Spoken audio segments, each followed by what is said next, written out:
Hi again then guys, and welcome to another installment of Days Gone By on Gran Turismo 6 for this pick.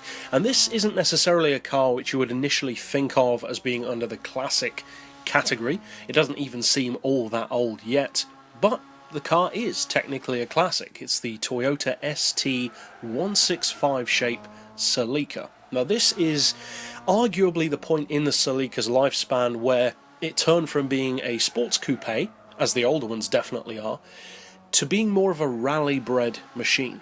And this car is, in a way that I'd never noticed before, kind of Japan's answer to the Audi Quattro. Visually, it's so similar to the Audi Quattro. And I think, I hadn't noticed it before, but I think this might be my favourite Celica.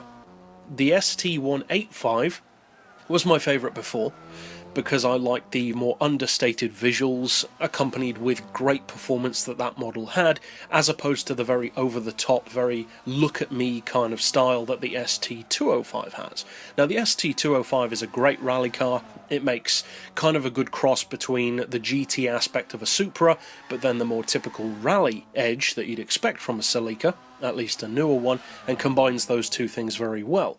This one is kind of the origin of that side of things. It's that very early stages of the Celica's rallying prowess, and even back as far as this car, you can instantly see why it would become such a hit in rallying. It really is a great rival to the Quattro on Gran Turismo.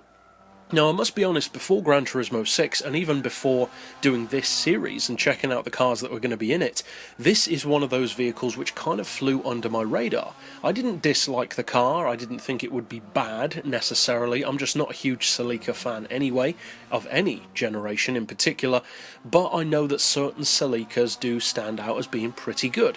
The newest one, the ZZT231, I'm not really a huge fan of. It kind of dumbed it down a little bit too much for me, got a little bit too style over substance. I already touched on the ST205 and the ST185. This one kind of got overshadowed for me by the newer models. Plus, on Gran Turismo 6, it has kind of an unfortunate placement as far as the dealerships go. It's in that section of the Toyota dealer which is lower in the categories, it's cheaper, it's just kind of dumped in there with cars which aren't as good as this one is, generally speaking. But when you tune up this Celica, it's a force to be reckoned with, because the PP level is not ridiculously high when you fully tune it. It sits at 511, which is pretty good. You can quite easily rework that to say the 500 PP level or lower.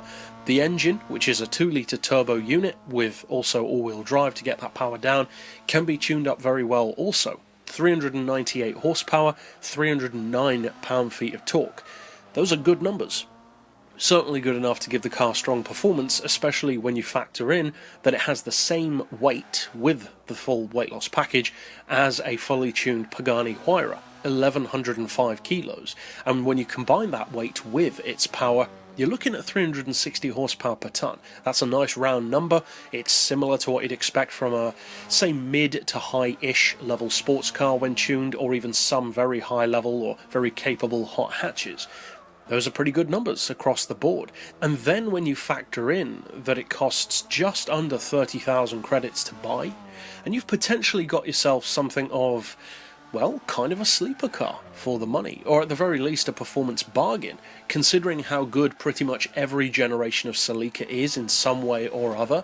The older ones are pretty good as far as classics go. Even the newest ZZT231 is pretty good handling. Not as strong in a straight line, but it's pretty good through the corners. The ST205 is probably the strongest all round. The ST185 is very good. And this one, I would say in more of a similar way to the ST185 than anything else, is that great road-going rally racer. This really feels at home on the dirt, but it also feels great on the road. The handling is fantastic. It's supremely beginner-friendly, far more beginner-friendly than something like a fully tuned Supra, or even some of the newer Celicas could be, regardless of having all-wheel drive or not. This is an excellent choice, not just of classic in a very broad sense, but also of car which you can use in career mode or online. That's not the expected choice. It's a perfect car for people who enjoy older JDM models, who like older Japanese tech, because a lot of those cars can still kick it today, and this is a perfect example of that. It's still brilliant on-road and off, certainly off, and it did surprise me by just how enjoyable it actually was to drive. The Celica in general, as I mentioned earlier, is not among my favourite product line of vehicles. This one, though, has really stood out for me because it has all of the aspects of the ST185 which I do like, but also some aspects which that one doesn't necessarily have as much of, such as the fun factor, at least of course for me. And the fun factor, the character, the handling is very much down to personal preference, more so really than any other aspect of performance, because you can categorically measure acceleration, unarguably so in fact. You can categorically, factually measure top speed, but handling? Well, handling is much more difficult to categorize, because what one person hates, another person will inevitably love. That's just the way handling and steering and driving character works. What one person sees as character, another person sees as boring. That's just the way it goes. And that's one of the reasons, of course, why there are so many different types of performance car. So this one is a vehicle which won't necessarily blow everyone's mind, and I don't think most people will probably love it as much as I have, at least in my time driving it for this review.